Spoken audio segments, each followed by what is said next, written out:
Welcome to Wildspire. You get to be a fly on the wall for my intimate conversations with entrepreneurs who are changing the world. I'm your host, Stephanie Benedetto, coach, storyteller, and unmarketer at The Awakened Business, helping coaches and change-making entrepreneurs unleash their inspired message and share it with playful unmarketing. I'll ask curious questions and explore uncharted waters with my guest today. Anything can happen when we step into the unknown of infinite creativity, and that's where we're going to play.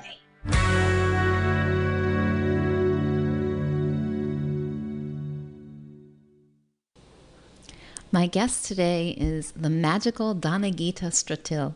She is a sound healer and overtone singer.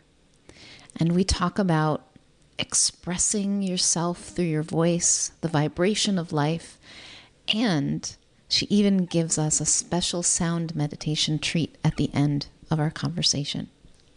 DanaGita lives in Switzerland and loves to roam in the mountains and explore magical power places across the globe. She's a spiritual singer, intuitive energy and voice healer, mentor, and guide. She loves finding healers, coaches, change makers, and spiritual seekers who are already great at what they do and long to share their expertise and calling with a broader audience. They long to awaken their true voice, share their inner being, bring their services to the next level, and attract perfectly aligned soul clients. In her Awakened Voice Academy, DanaGita brings 35 years of expertise, experience, and wisdom together. She teaches deeply transformational voice and energy tools that help melt any blocks on the path to awakening. Her passion is teaching people on the seeker's path how to free their voice, heal themselves, and stand in their power. DanaGita helps you transform anything that hinders you from finding your authentic voice to sing your heart out, speak your truth, and grow spiritually. Now it is my pleasure to introduce you to DanaGita. Welcome, DanaGita, to the Wildspire podcast. I'm so pleased to have you here today. Thank you for inviting me. I'm so pleased and excited. Yeah, me too. And I really love I love the logo you have behind you. I think it has such a light and powerful quality at the same time, you know?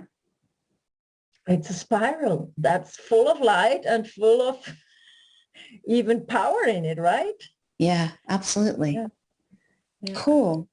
So we met, as you were reminding me earlier, we met in part because of the similarity in our business names.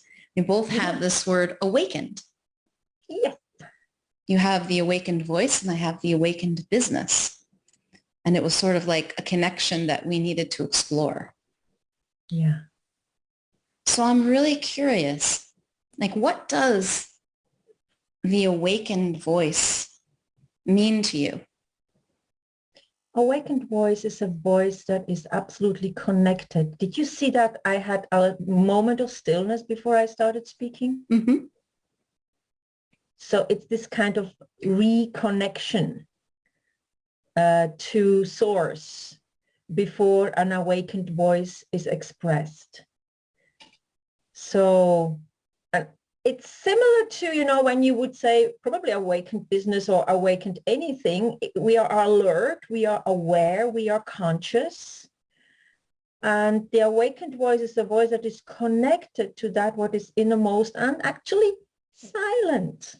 Mm-hmm. That is the innermost kind of the bindu, the inner node of stillness. And from then emanating a voice, whatever it is, whether it's speech, song, or even written. Mm. So it's not just awake, okay, I don't sleep, but yes, it's a little bit like Buddha, like he may be really awakened, although I'm not a Buddhist practitioner or so, but I strongly believe in this journey towards awakened. And one thing is, what I like, people sometimes say, free your voice, find your voice. Well, awakening is an ongoing process. It's a constantly awakening to a new level, to another self-expression, to another impression so that you can go into expression. That's, you know, in German we say like Eindruck zum Ausdruck. So like you go really inside and you see what kind of impression are there, the inspiration inside, and you express that outwardly. And this is my work. So in a way, some people are talking about inner voice, you know, finding the inner voice. Yes, you have to find the inner voice, but my work is also helping you to express it outwards in a way that you don't have to sort of lose that inner connectedness. And it's a constant practice for myself too. Yeah, I like that you say that. And in my business, it means something similar to me. Awakened doesn't mean like you woke up and that's it. No. It is really more like awakening, continuous awakening and reawakening. And it seems to me as humans that we forget a lot. You know, we forget about that silence, that source to which we are always connected, but it goes in and out of our awareness. And when we're awakened, we're in a state of flow with it. We're connected and moving, whether we're still or and silent or in expression. That's kind of what's happening. But it's also very, very normal human thing to go out of that, to get caught up in thinking and forget for falling a little asleep, awaken, falling asleep, awaken, losing, finding, losing, finding. And well, we do it now as if it was a polarity. Right. Actually, it's a flow, right? It's a in and out, like the web, like the ebb, like the you know, the sea, and also like the breath, in breath, out breath. It's still breath. It's just kind of this in and out, but it's a flow. I mean, I see it as a flow, but when I'm in it, kind of identified with either of them, then it's difficult. So for me, I have to go into the silent or kind of into the third point, you know, when you have this balance. So I have to go into the balancing third point. And have to is definitely not the right word here. And this is what I then feel, this is, okay. It's like a perception of something that I wasn't aware of before. So very often today I had a client, I was thinking, what do you feel? What do you sense in your body, and what do you feel when you speak this way, when you do this kind of sound? Many people are not connected to the feeling and sensation in their body when they hear or when they feel, you know, the vibration in their bodies. Well, maybe more aware people who do yoga or spiritual path, they would probably have more connection to their bodies. So when I say perception, awareness, then I'm somewhere else than in the in and out or impression, expression. I'm sort of in a heightened awareness and a level of higher perception. In a more in bigger space, kind of, you know, it's opening up the space so that both of the polarities have a possibility to be. Yeah. So it almost sounds to me like you are more, not that you're identifying with anything, but if you were, you're knowing yourself as the space in which the in-breath and the out-breath are happening, rather than identifying with yourself as this or that. It's sort of like the space in which all of these things can arise, which opens up the possibilities you're talking about for inner understanding, awareness, insight, reflection, and outward expression and creation in the world in these various different forms. Exactly. And what you say, the space actually is the element that belongs to the throat chakra. It's the fifth element according to Ayurvedic system or yogic system, like earth, water, fire, air would be for the lower chakras. And then fifth would be the throat, ether element or akash. And that is exactly also here where we express, no matter what, we express just our being human. And what is interesting, no other being but the human does have an active throat, does have an active ether element. Animals don't have an ether element, not in this way. Not even mammals. So what does that ether element allow humans to do that animals cannot? It's the connection to the spiritual realm. I'm not saying that animals are not spiritual, but the conscious connection to the spiritual realm, and the thinking capacity, speaking, and expressing the emotions through speech and action and creation. Animals are a little bit more limited in that. Some, depending on what mammals or what animals, they do have many, many beautiful ways of expressing. Like, for example, dolphins, they have their sounds. So that is definitely there. I think like the human has a capacity of choosing how and when, a little bit more refined than animals. Yeah, I see that too. I haven't really thought about it, but yes. Yeah. And it's also that, like, would you like to know a little bit more about Akash and the throat and Yes. Yeah, I would. It's the bottleneck. It's kind of the bottleneck, the connection between our spiritual self and our human self. And also, now this is yogic systematism, when you sort of incarnate, and the soul incarnates, it sort of drops down into materia kind of, right? So when you reach this point, you are in the equilibrium between male, female, everything is nicely balanced, like the two chakras, petals that are here. And then the next level, buff, is like the throat on the throat level. This is the 16-petaled chakra. There's already a lot of material. I compare it is when the soul incarnates, it is like the soul hits like a surface of water. It's not completely dense, but when you fall into water from a high place, poof, it feels like concrete, right? This is not very healthy to do. So for the soul, that is also like a puff, hitting something that is so different than it is kind of the place where it comes from the ethereal levels. And so this is the moment when incarnation starts on the physical level. And many, many people I have found, at least maybe I attract those people, they have a shock of the incarnation blocked in here.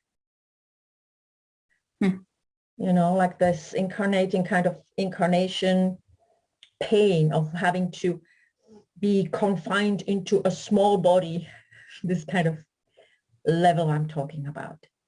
And then the incarnation goes further into the air element, the fire element becomes more and more material until it reaches kind of the earth element.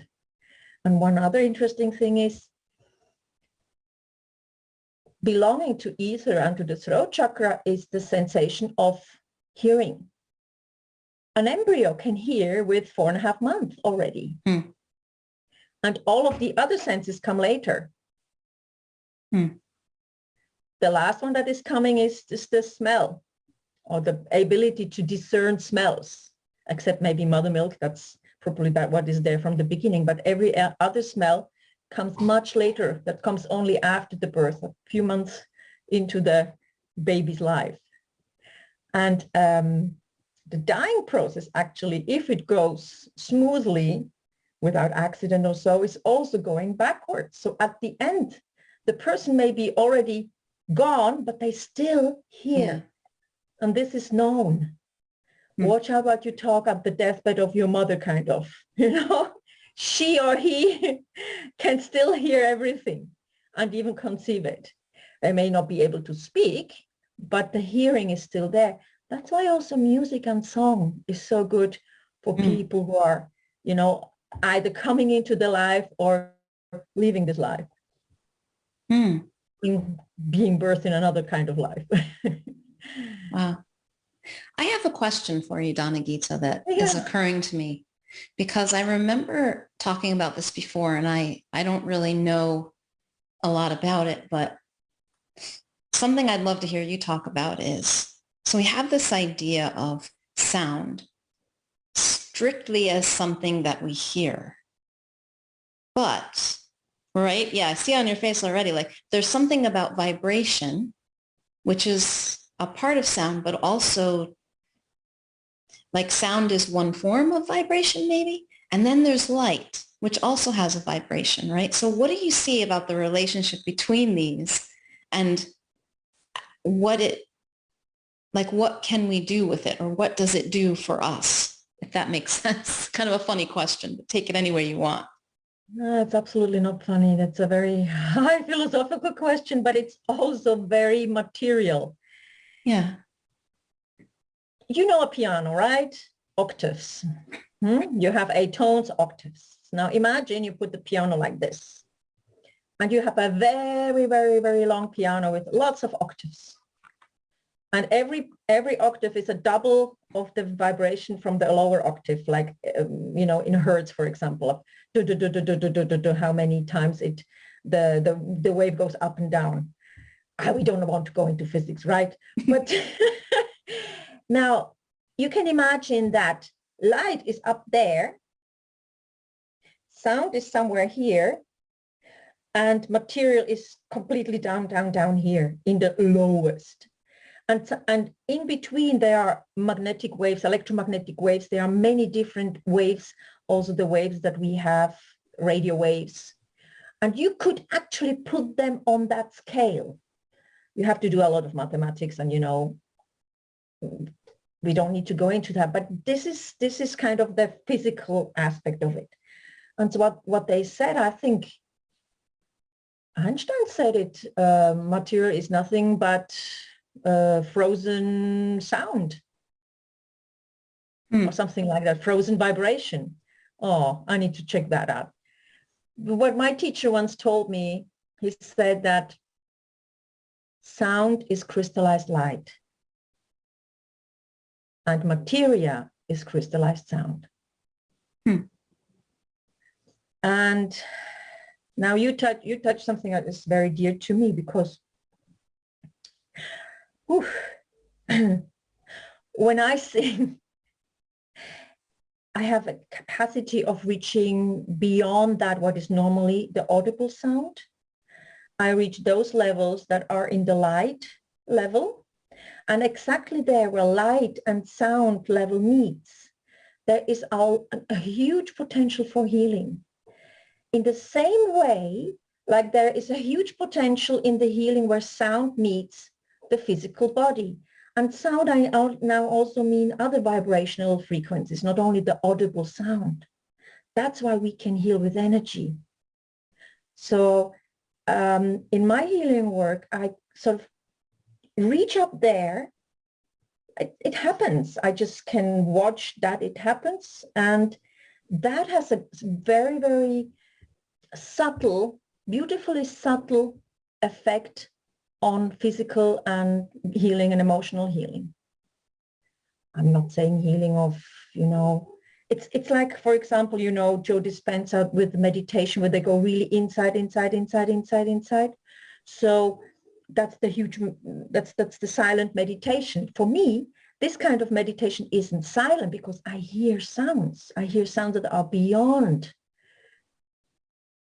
the hearing apparatus.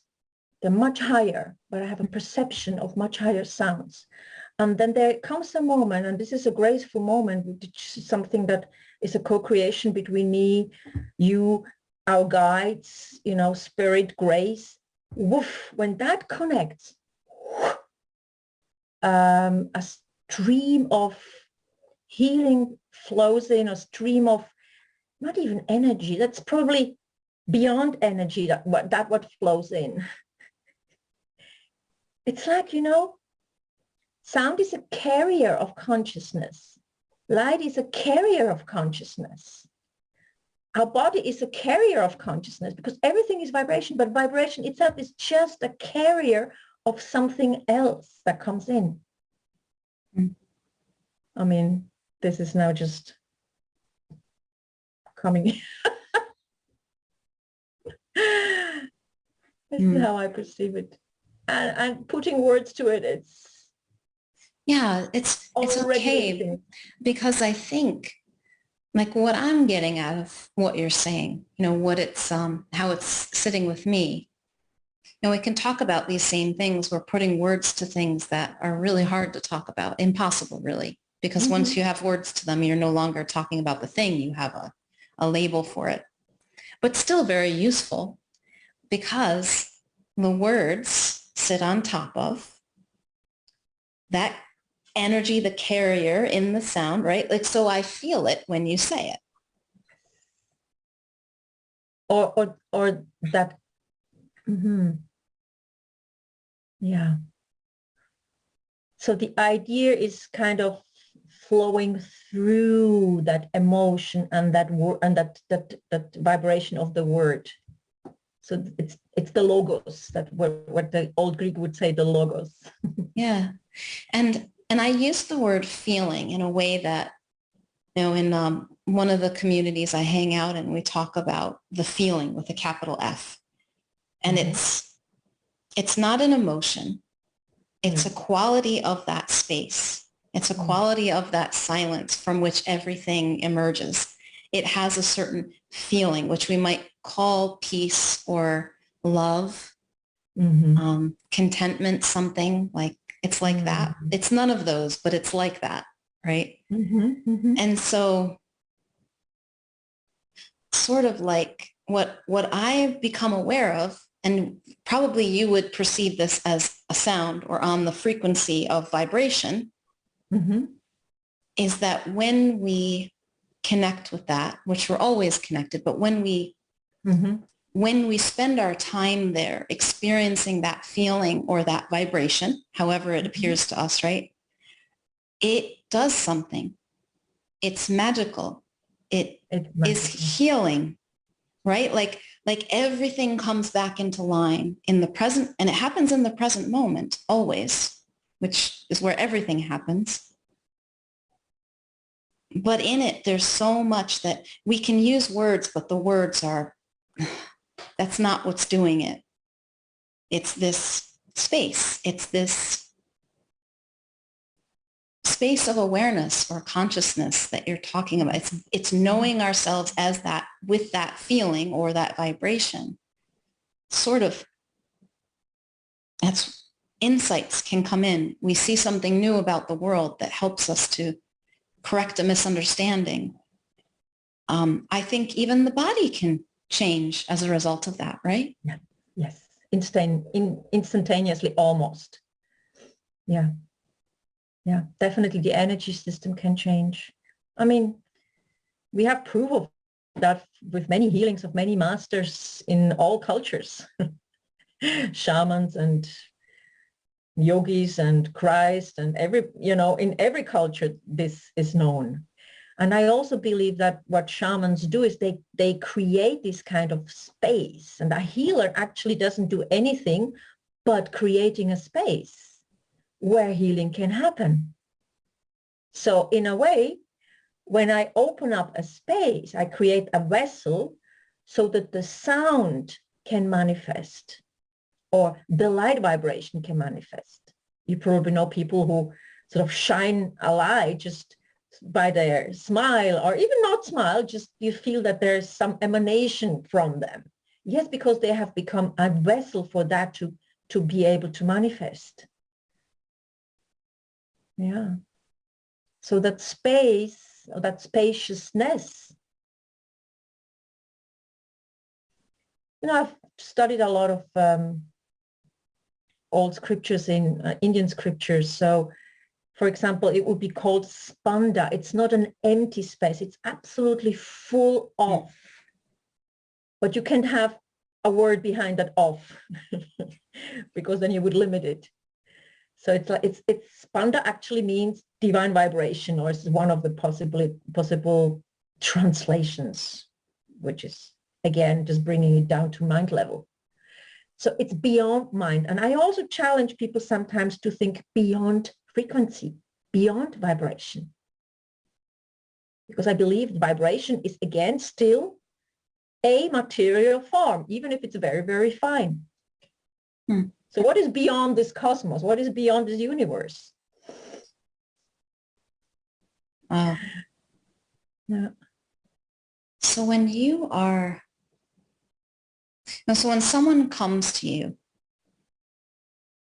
and they want to have an experience with sound for themselves to assist healing, or maybe to use with other people to assist healing, or to their voice, whether, as you said, it can be in many forms, their spoken voice, the written voice, the things that they create. It's an expression, right? All of that is creativity and expression, fifth chakra, right? Like it's all very related. Playing with colors on a paper. Yeah. Yeah. Yeah. All of that. Yeah. What is it that, like, what are you helping people to do, or what's happening in that with sound and vibration and how you would say it? I call it my A key system. Okay, system is, just have to laugh about that word. But what I do, like in the beginning of the AVA, for example, the Awakened Voice Academy, is aligning, attuning, anchoring, and everything with awareness so that awakening can start. So aligning what you just said before, so we align, we align, and that alignment is for many people there, but it's maybe just, tiny alignment, but it's an alignment to the higher self. It's alignment to the ground. So within that, there is deep grounding. And there is also a letting melt what is hindering us to allow sound come through. I mean, sometimes people just say, my voice chokes when I want to speak up. And then sometimes I have to look at a few, what a word. So we are sort of exploring what is there to hinder them, maybe even some past things, like childhood, past lives, whatever comes up in the process. But the alignment is really aligning into that, what you are, and also into your path ahead. So not so much in the past, as you know, that nowadays healing the past is much easier than it used to be 20 or 100 years back. We can heal much faster nowadays when we are aligned in this sort of inner, Ausrichtung is the German word. The inner awareness of who you also are, like your spiritual being. And the next step would be attunement, like you really tune into that inner voice. You become you sort of try and find that voice of your soul. So there is a tune, and it's a sound signature. Your soul does have a sound signature. Like, for example, every emotion is a sound signature. Laughing, crying.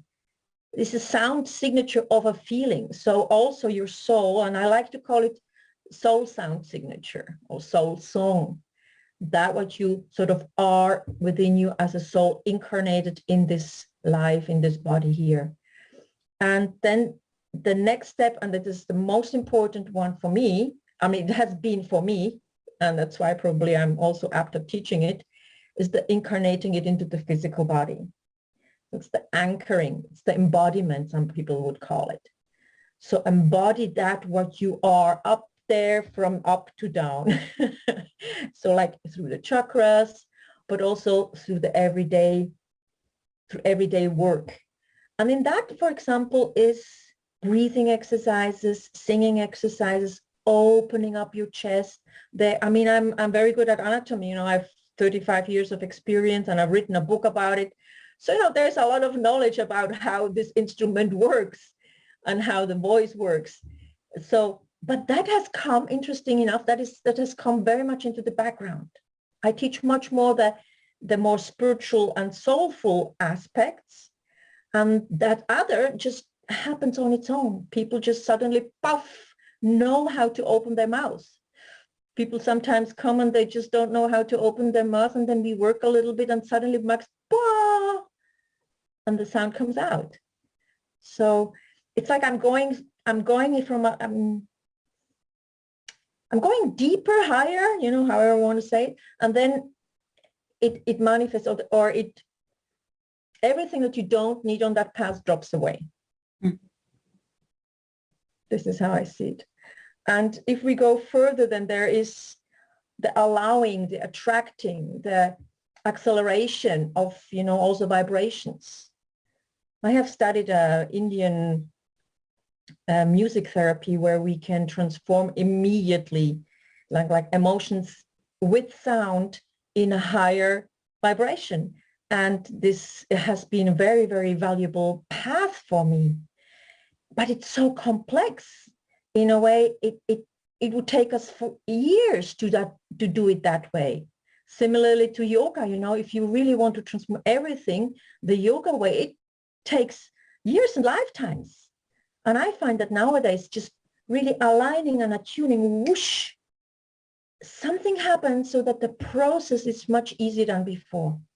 And I really like the example from Joe Dispenza, where I know a little bit about.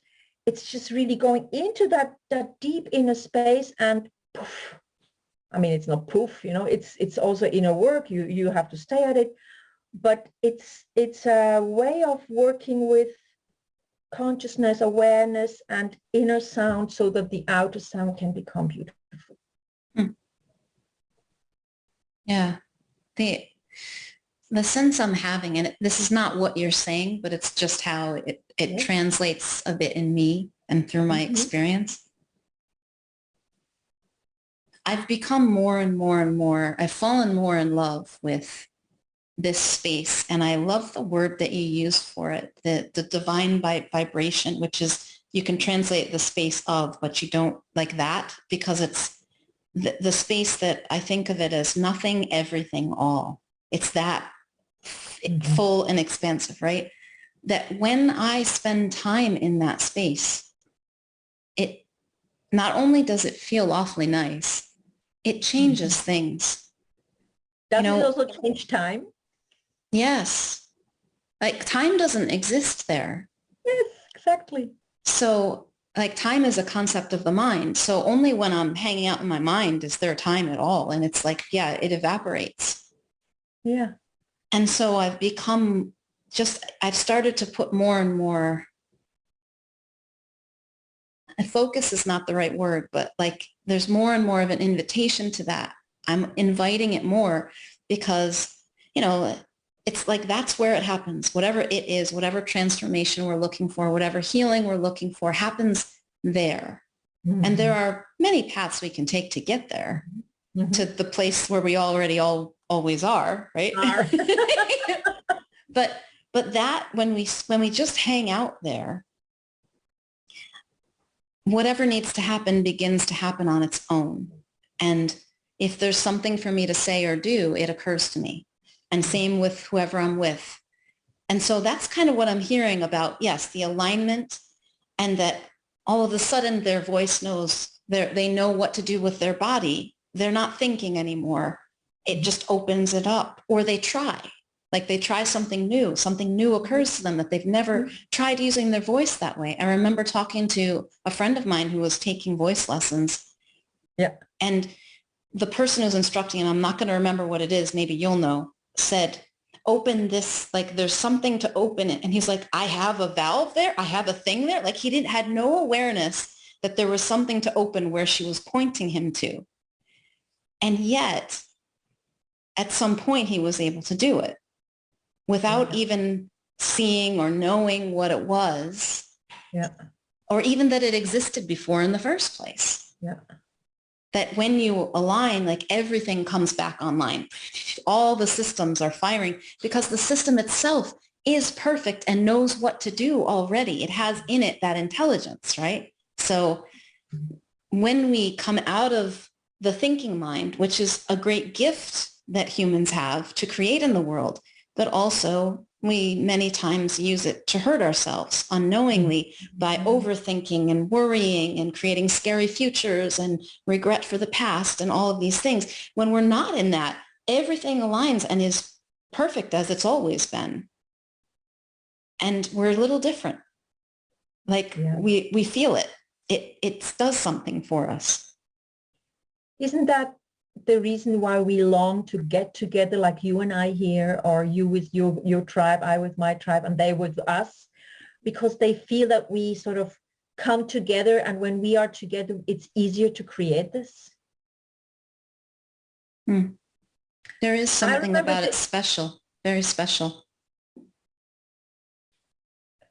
this is then, so now, imagine that you are an instrument, I'm an instrument. Together we make more harmonies than I would be able to do alone. And now imagine few people come together. So we are an orchestra, right? And sometimes it even doesn't matter if there's an instrument that's a little bit off key, because he will tune or she will tune in because everybody else is in tune, kind of. Mm-hmm. If somebody's really off key, we'll just invite him to leave the space, or they will go on their own because they find, oh, this is not my space. I don't vibrate with these guys. My instrument is different. I find my own tribe, and that's fine. Hmm. Well, those deeper or higher, however we look at it, deeper or higher, we'll just call it sounds or vibrations maybe, energies. They're really, it's what we really are. And so when we hear it or when we feel it, it reminds us and awakens us. Mm-hmm. And so it tends to have that settling effect, even if only one person or two people in the group, right? Like we all kind of start to settle together, and then we can experience it even deeper. It feels even deeper. Mm-hmm. I don't know that it actually is, but for whatever reason, the experience is magnified, it's amplified when we're together, right? I think this is also the gift that the humans have for each other, because we give each other presence.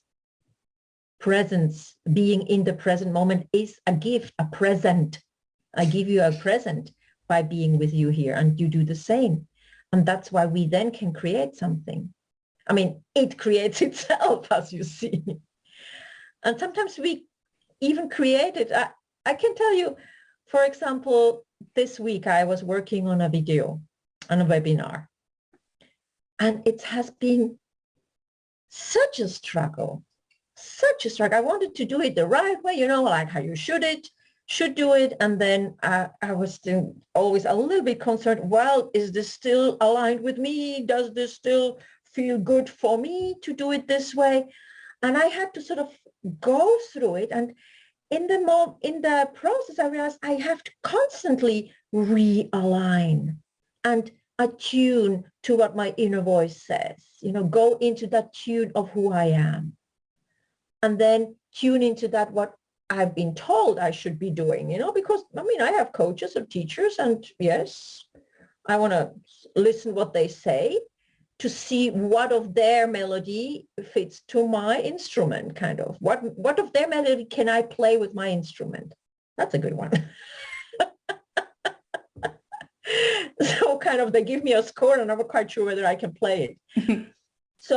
But I realized I have to constantly realign in this process. And then I got help.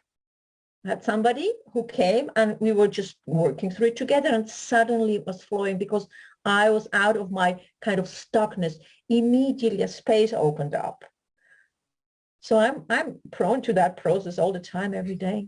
Mm-hmm. Maybe I can do it more with singing, but with writing text for a webinar, that's a new level for me. So that's a challenge. Every new challenge is kind of bringing out the challenge. Yeah.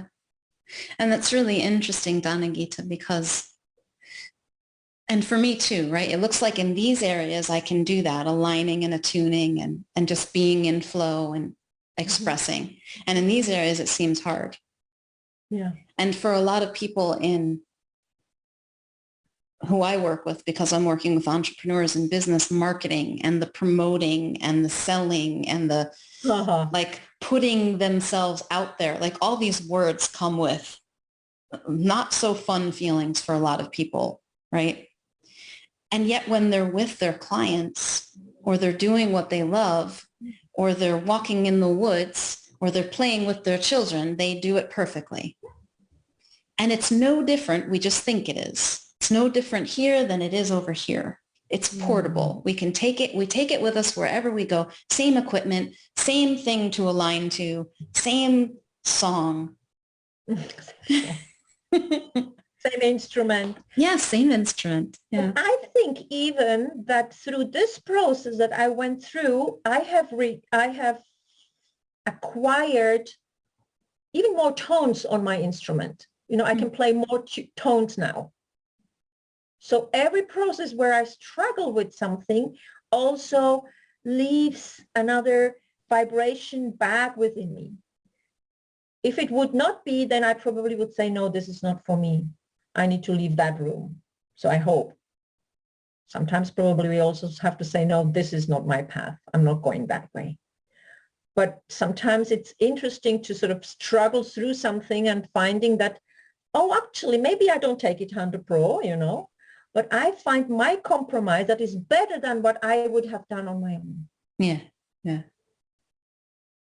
Well, kind of what I'm hearing in this is there are two different pieces. And one is that when we show up present with anything, something more than us comes through.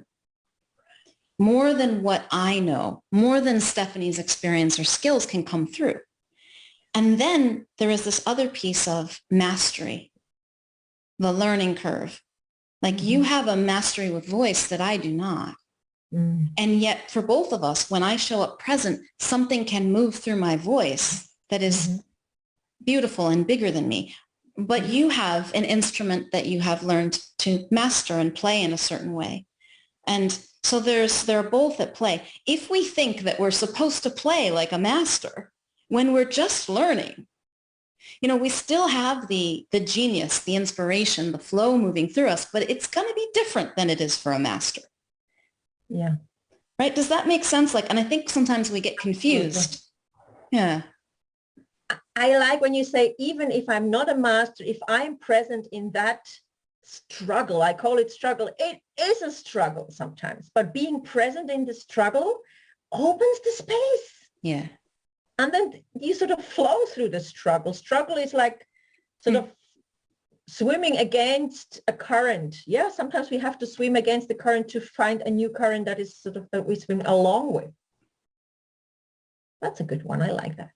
You know, sometimes like in lakes, there are currents, or in the sea, there are currents. Sometimes you have to sort of swim there to get there. Yeah. Yeah, it's not, I don't think either one of us is suggesting that it's always going to feel easy and it always feels like flow. It doesn't seem to me that that's what happens in this human existence. There are challenges. There are, you know, shit happens, as they say, like, and it's going to.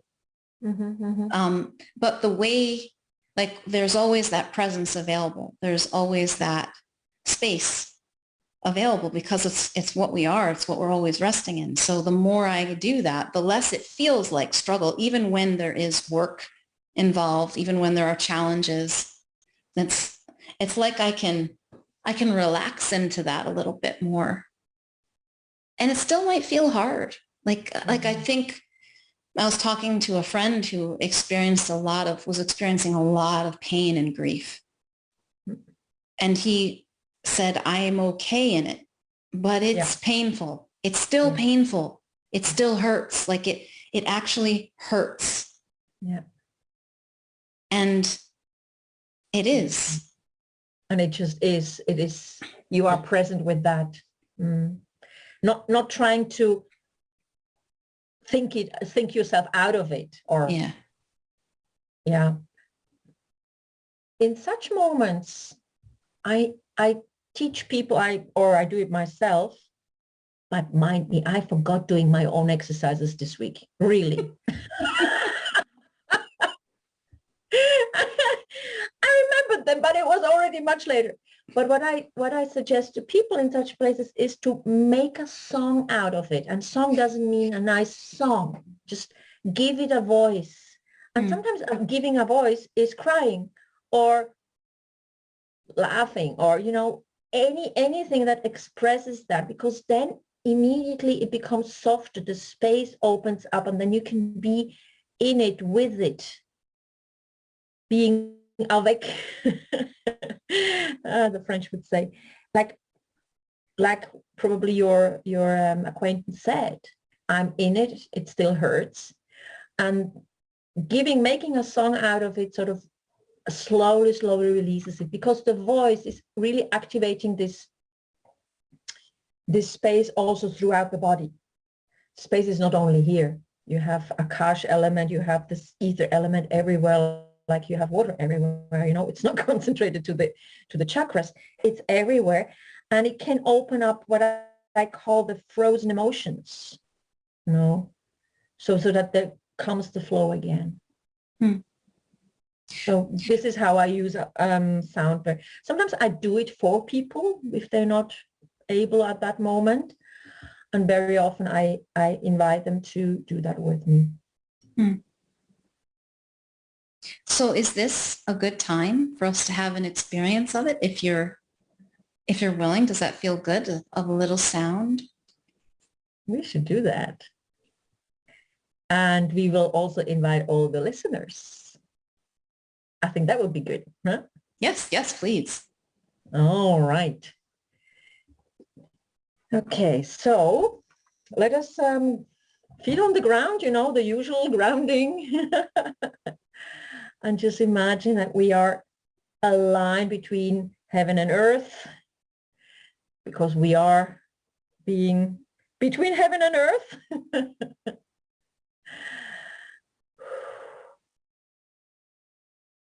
And what I do is I tune in, of course, and see what comes.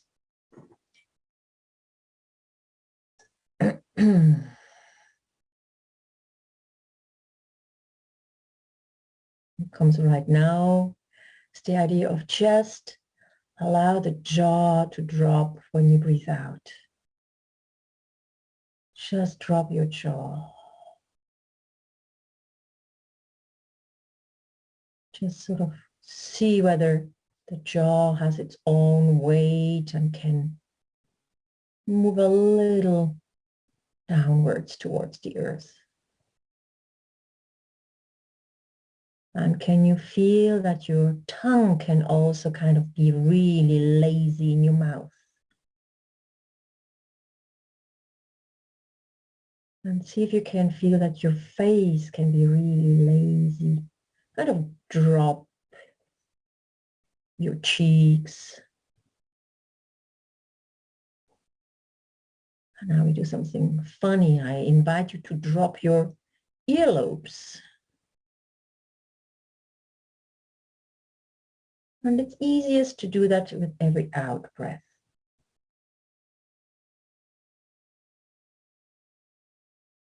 And you will probably have seen that your breath is a touch bit deeper than before. As soon as you can relax your face and relax your jaw and your tongue, it has an effect on your diaphragm. That's the valve you were talking about before. And you have a tendency of breathing a tad bit deeper. Just enjoy that. And I invite you to feel the breath caressing your voice cords. Voice cords, like the area where that kind of the production area is of voice in your throat.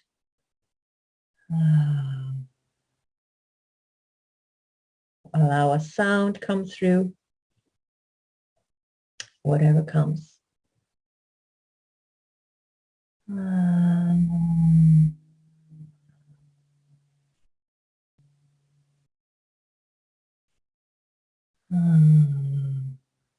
Can be that your body starts swaying a little bit, moving.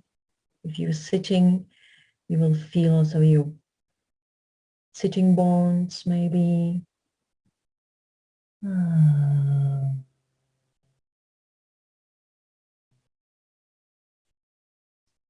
now I invite you to become aware of the space in your mouth. There is a cavity, there is a cave. You can explore it with your tongue a little bit. No, that's just kind of an intermezzo. You can feel that there is a cavity, right? So I invite you to now feel the sound kind of vibrating in spirals in that cavity. And move your mouth in such a way that you can sort of explore different cavities, different spaces, spaciousnesses in your mouth. That's your first resonator that we want to activate. Go back to the breathing like we had before and add that little exploration of your cavities. You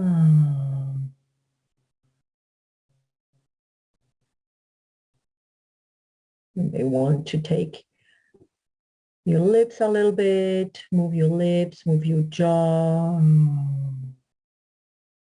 A little bit like chewing. Yeah, and yawning. Yawning is always good. All right, I can see that the body is wanting to go along with it. Can you feel that? So I have my singing bowl. I will start singing and I invite you to just flow with me, do whatever you feel like doing and also take in what you hear. All right? Are you ready? So.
Ria no kua tiene ke awa hawaii e wa huenea.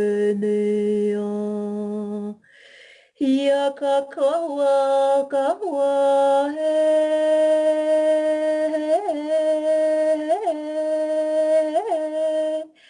Ia ka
Cool.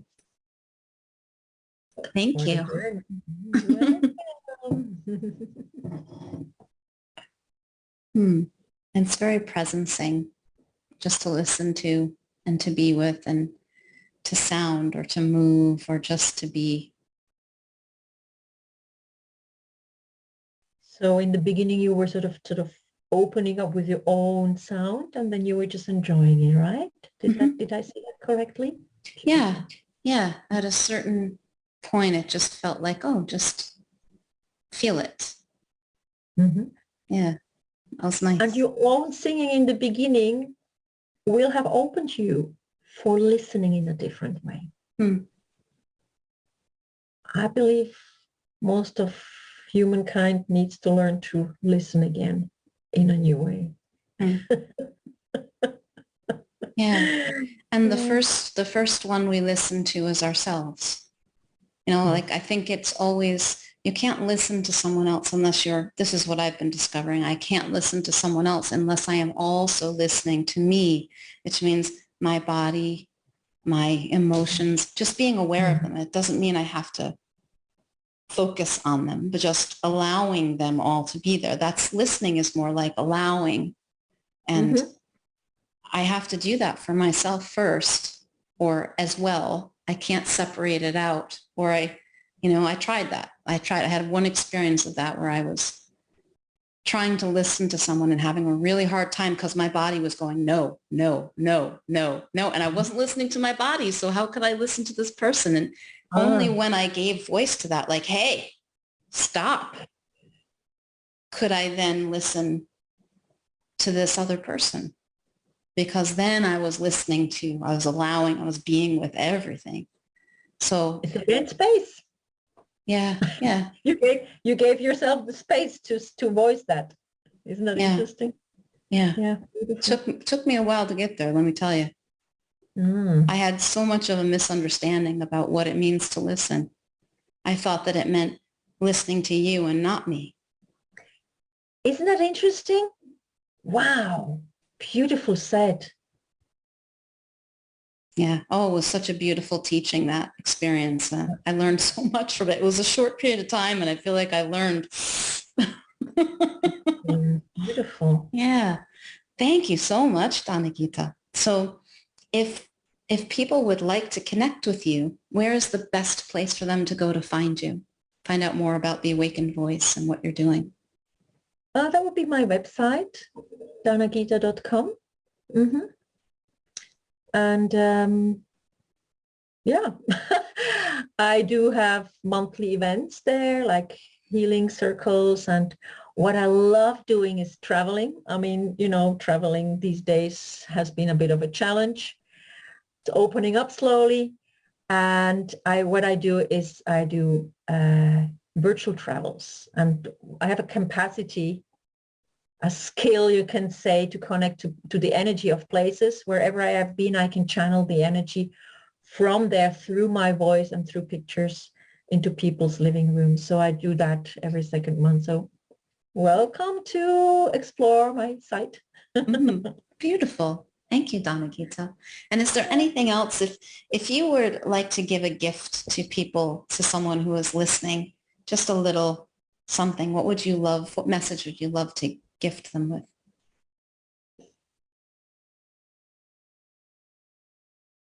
Breathe through your ears. Next time you listen to music or to listen to somebody you like, breathe through your ears and see what happens. Breathe in through your ears. This is why I said sort of drop your... I really liked that, by the way. That was cool, right? Because it sort of lengthens your ears. It opens up your ears. I felt it. It felt like my ears actually got longer. And I was like, well, how about that? I don't think I've done that before. because we were just talking about the listening, and listening is opening up of that space, that spaciousness. It's the listening to the inner voice, but it's the listening to the birds. And if you go outside, try to breathe in through your ears and see. I mean, we are spring here soon coming, you know, our way. So see what happens when you breathe in those bird sounds or any music that you like. Don't do it with things that you don't like. that's maybe a caution here. Beautiful. Thank you so much, DanaGita. I will do that. Welcome. It was my pleasure. And I'd love to hear anyone who has been listening to this, how you liked it. Please let me know. I will leave links and things in the blog post and in the description below the video as well. Thank you so much. Thanks so much for joining me for today's Wildspire conversation. If you'd like to receive a weekly Wildspire email from me filled with inspiring stories, marketing experiments, tips for playing your way to impact and income without the hustle and hype, insights from my spiritual business journey, and more, go to theawakenedbusiness.com/Wildspire. Until next time, may you know yourself as the gorgeous wild creation you are.